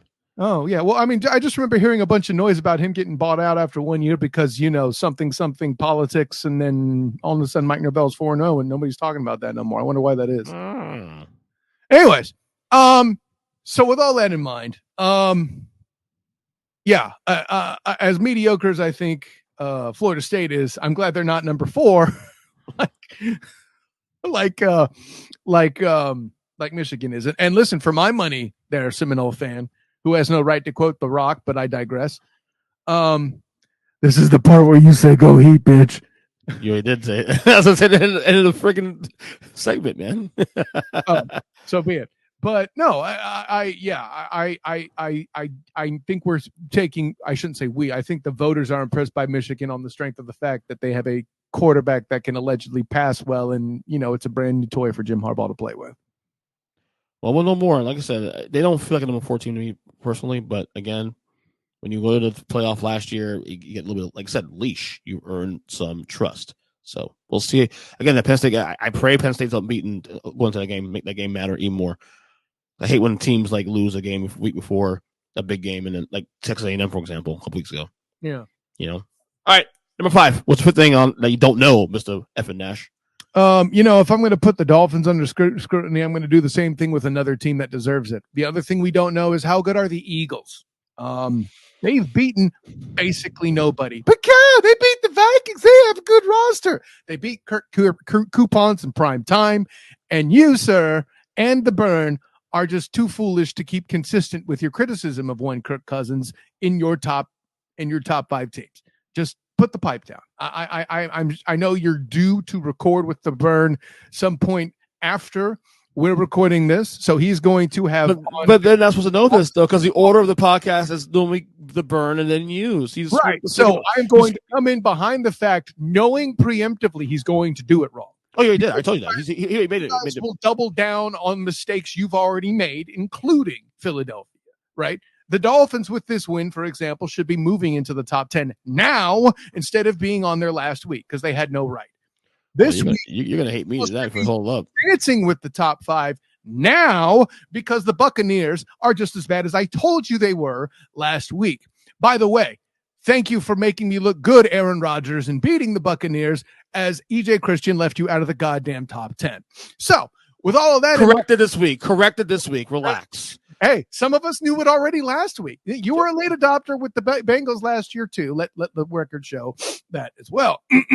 So, with all of that in mind, the last thing I'll throw in is a bonus to make sure that justice is completely legal. I don't know what the bleep is wrong with the Raiders, but you're sure as hell underperforming. And if you put it on Josh McDaniels, I ain't mad at you.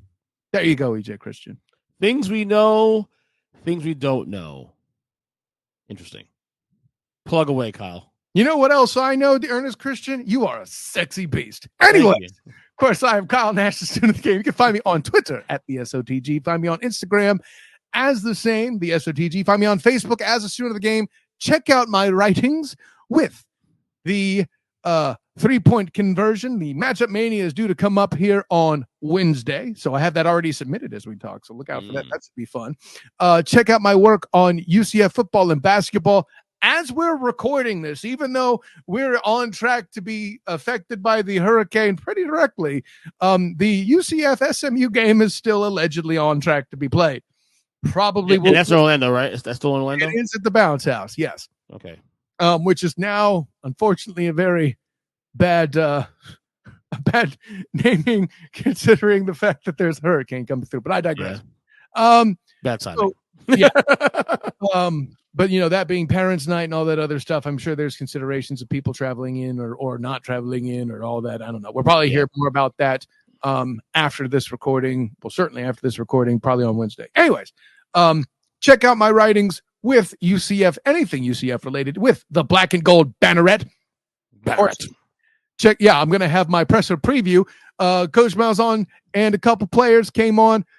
Still at a presser. Anyway, I'm going to preview the game anyhow tonight. That's kind of my job and my gig. So there you go.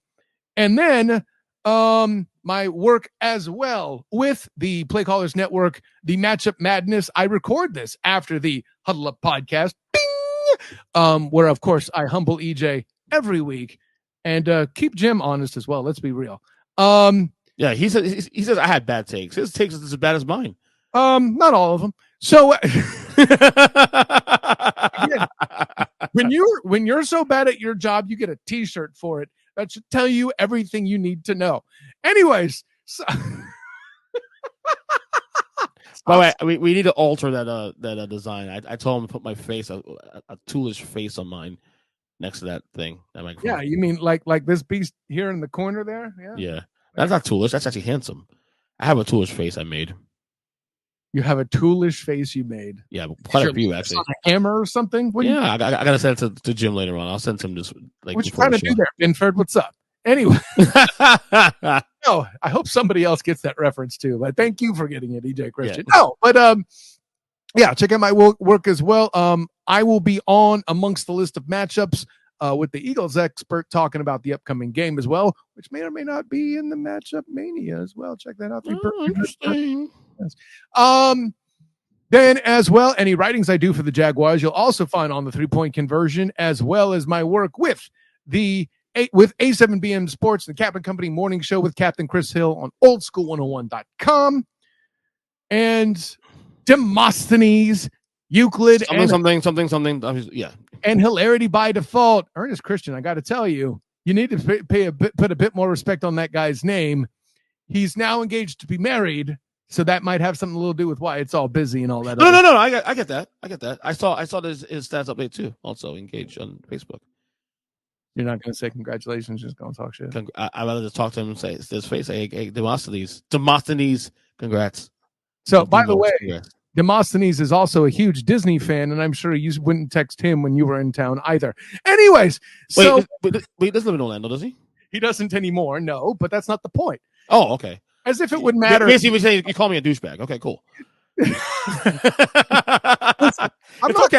I'm not calling you a douchebag. I'm just saying that this likeness over here should be on the front of a Summer's Eve box. Oh, God. You guys gotta watch the video of this, man. Seriously. Good Lord. Kyle, as always, thank you. Stay safe. Most important, stay safe, please. Yeah, I don't know. You're actually more in the danger track than I am, so keep. Huh? I think so. Yeah, it's headed further south. I don't know. Whatever. No. Well, we're out of the cone. Your face is a cone. No, no, we're out of the cone actually, so we're good. Actually, you would make a hella good cone head. Now that I'm looking at your picture, my head is really round. Yeah, but whatever. They have Dan Aykroyd's head is round too, and they found a way. This is true. Like the foundation is there, Mm-hmm. Yeah. I mean, I wouldn't want you to take work from Garrett Morris, but anyways, nobody know who the hell that is. I don't know. Anyway, they should. Look at Garrett Morris. Is he still alive? I don't. He was really old back then, but I mean, I'm thinking not. Well, he was really old after that when he was on the Jamie Foxx show. Yeah. Which, again, super underrated sitcom. Oh, no, he's still alive, buddy. Alive and kicking, 85 years old. That's what I'm talking about. So, yeah, anyways, all that joy. Look up Black Garrett. don't crack, baby. It does Or not. die. That is a fact. That's good. You know, the only thing that might crack is your hairline. Boom. No.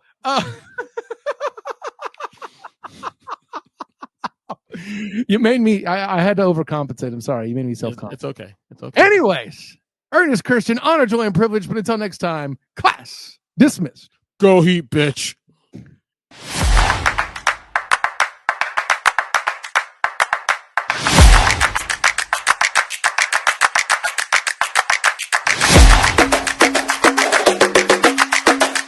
EJ versus Degenerate here, week number 4.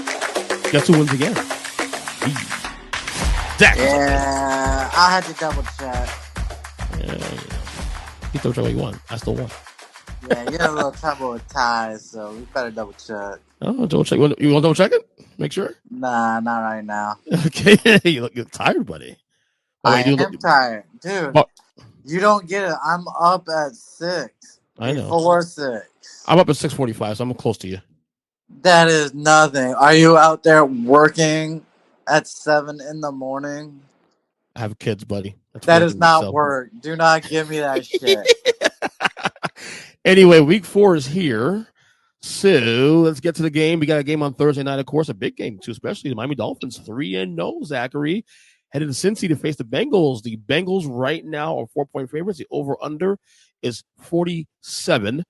The Dolphins, of course, with a big win with Buffalo Bills this week. Now, word is they're traveling early to get to the game on Thursday because of the hurricane coming down here. This is I won't even call it a trap game because a trap game will constitute a team that's lesser than you, but decent. Bengals are AFC champions. This is not a trap game. This is a dangerous game for the Dolphins here.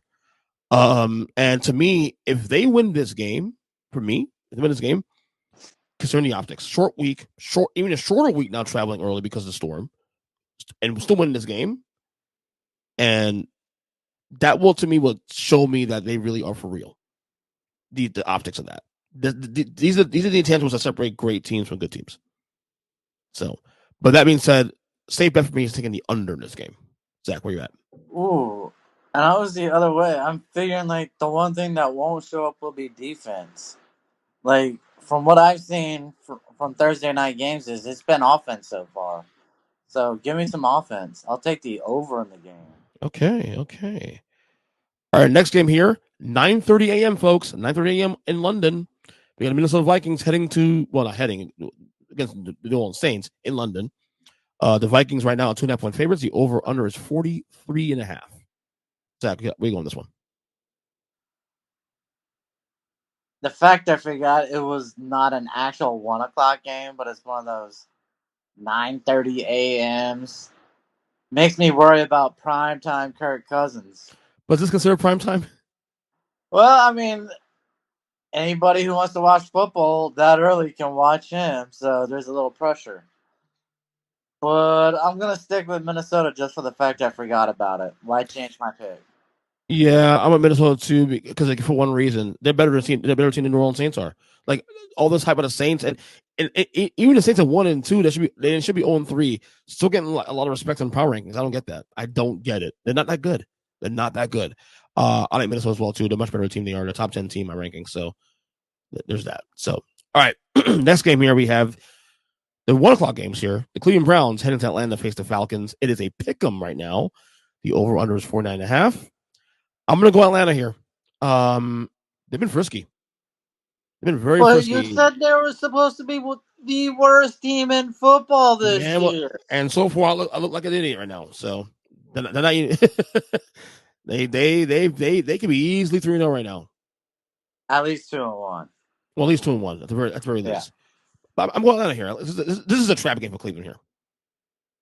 And I'm with you. I'm not a fan of Jacoby. Look, Cleveland's defense has kept them in every single game, but I have a special spot in my heart for Marcus Mariota, so I'm going to stick with Atlanta. All right, I like it. I like that. All right, next game here we have your boys, the Washington Commanders, heading to Dallas to face the Cowboys.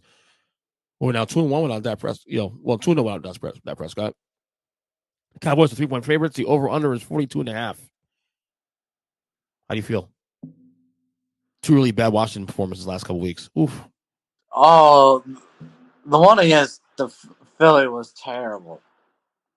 I honestly thought we were technically in the Detroit game at times, but against Philly, I'm sorry. How do you have 4 total passes going into the final drive of the first half? 4 freaking total passes.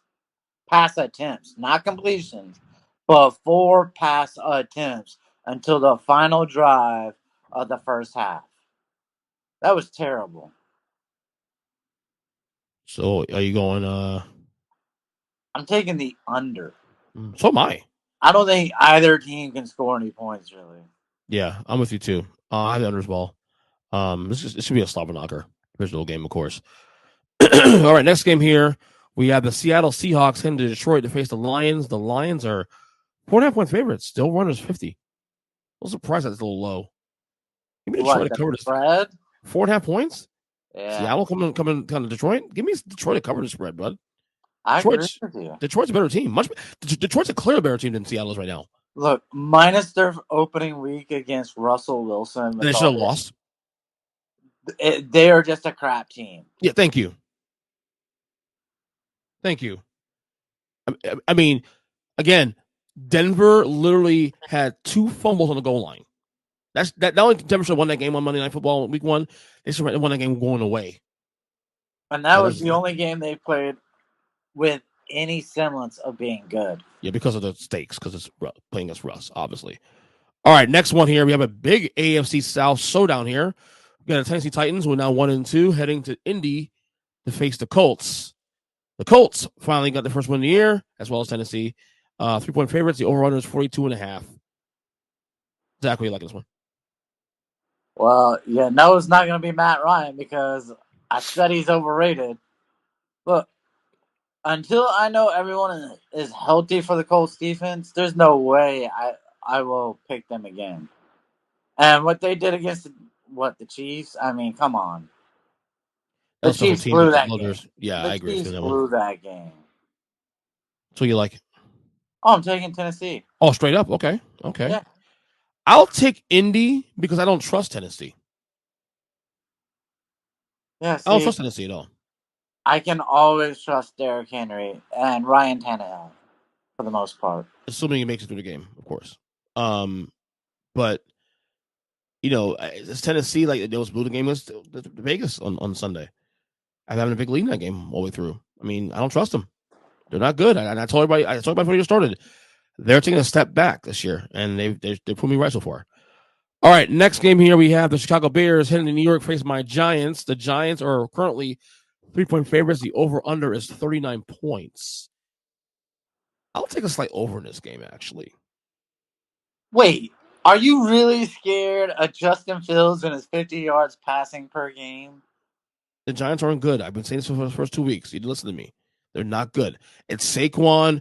Sometimes Daniel Jones plays. He actually played okay against the Cowboys. I don't care if you think your team is hot garbage. They're still better than Chicago. Give me the Giants to cover. Really? Yes. Interesting. You can make it 6, and I'd take the Giants to cover. Is this a mortgage bet, buddy? No. Okay. You sound so confident there. No. I got a mortgage bet, but that ain't it. It's coming up? Yeah. I want to hear right now I'm 2-1 on my mortgage bets. Okay. All right, next one here we have. This is actually, who would have thought this game would have been one of the games of the week? The Jaguars heading to Philadelphia face the Eagles. The Eagles right now are 7-point favorites. The over-under is 48 points. Man, the Jaguars have 2 impressive wins. Blowing out the Colts, blowing out the Chargers on the road. Doug Peterson changed the culture. I said it. Urban Meyer was a major problem. Remove that guy out of the way, bring a Super Bowl winning coach, change the culture immediately. How did they make Washington look so goddamn good week 1? Thank you. It's weird, right? That's all I got to say. I will not get on a hype train for Jacksonville when you made my team look good. So you picking Philadelphia win outright to cover? Absolutely. I actually have who have here the You have, Jags and the points. yeah. Competitive game though. All right, next one. The Jets heading to Pittsburgh face the Steelers. The Steelers are 3.5 point favorites. The over-run is 41 points. I'll take the over. Boring ass game, probably. So far, no word on quarterback change either. So it's still Trubisky. This was a game I was wavering about making a mortgage bet on. Mm-hmm. Give me Pittsburgh to cover against the Jets. I can see it. All right, next. Mm-hmm. Jets are terrible. Like when you watch Pittsburgh, you can see hope at the end of the rainbow. With the Jets, you don't see anything. It's dysfunction. That's what you see. All right, next one here. Possibly game of the week here. Huge game here. Possible AFC title preview here. The Buffalo Bills head to Baltimore face the Ravens. The Bills are 3-point favorites. The over-under is 51.5. I'll say it right now. This is a stay away game for me. I'll bet the over. It's a stay away. And that is the mortgage bet of the week. The over? Give me the over in that game. Stephon Diggs might get 3 touchdowns. If I was in fantasy, oh my God, I would love to have Stephon Diggs. Yeah, this is gonna be a fun game. Who do you think wins the game outright though? In your eyes? Well, in my eyes, the Bills. And my heart is Baltimore, baby. Lamar gonna shine again. Yeah, I love it. I hope he does, man. But I don't know, man. I view Buffalo as a tier above them right now. So we'll see what happens there. All right, next one we have the LA Chargers heading to Houston to face the Texans. The Chargers are only 5-point favorites now on the road. The over-under is 44.5. Lots of injuries to the Chargers, of course. And therefore, I'm taking the over because the Texans are frisky as hell, man. Yeah, absolutely. But I can't do it. I still got to go Chargers. Really? Which is a shock because I've been riding Houston all year so far. You have been riding Houston all year so far, yeah. But I feel like that train's about to derail, so. We'll see. I will say, Davis Mills looks capable. Watch him play. Looks capable. If he manages to look good the rest of the season and they struggle, they could trade down multiple times and collect so many draft picks to rebuild that team. It would be insane. Right. All right, we got 5 more games here. We have next one, the Arizona Cardinals heading to Carolina face the Panthers. It's a pick 'em. Over-run is 42.5. This feels like a lose-lose town game. Like these teams that could potentially get a wild card if they play the cards right, but the loser is done for the year. Boy. You know what? I don't like what I'm seeing from Arizona at all, other than one good quarter and overtime. Carolina seems to be playing better football throughout the year, even though they lost first 2 games.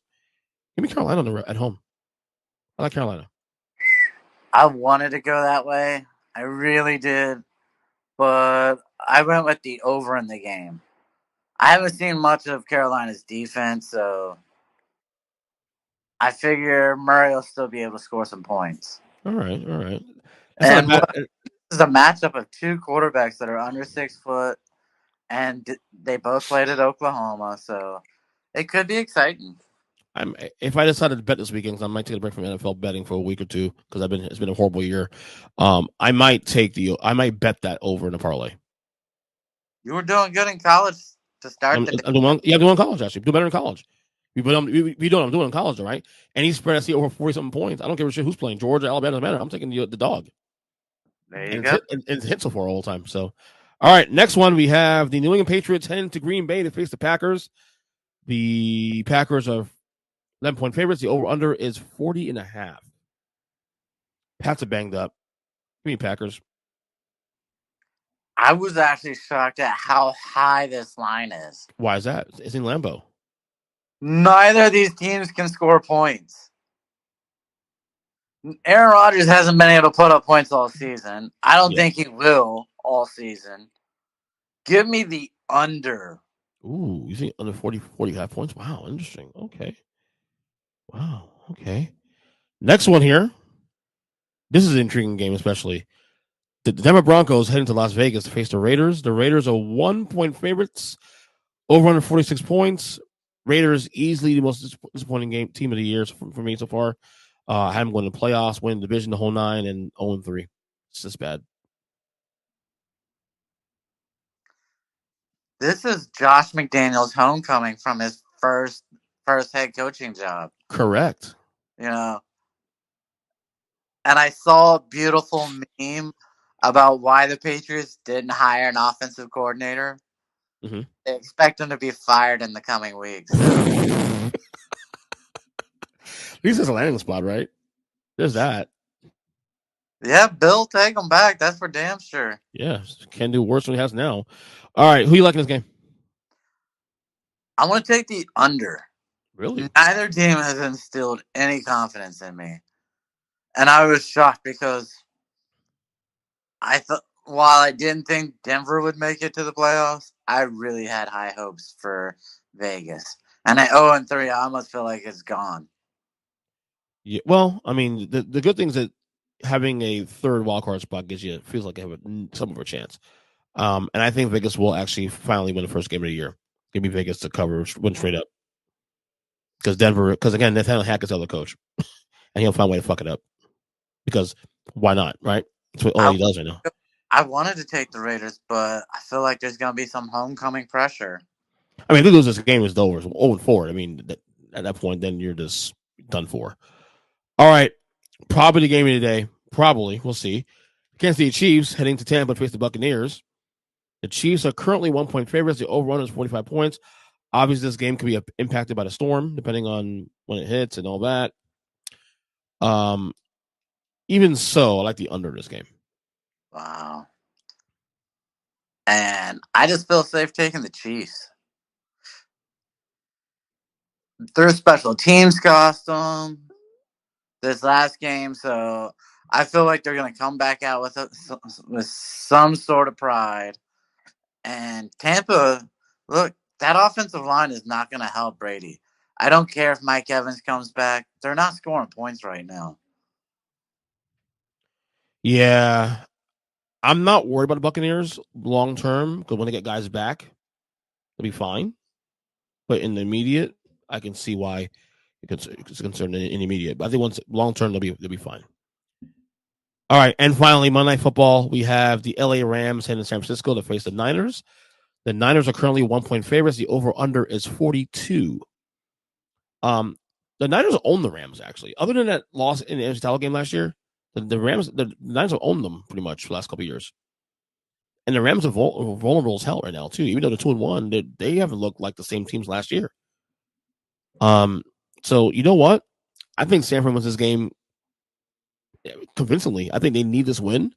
Tough loss against Denver this past Sunday. I think San Fran being home too, especially. I think they win this game. They win going away. Maybe San Fran to win and then some. Yeah, absolutely.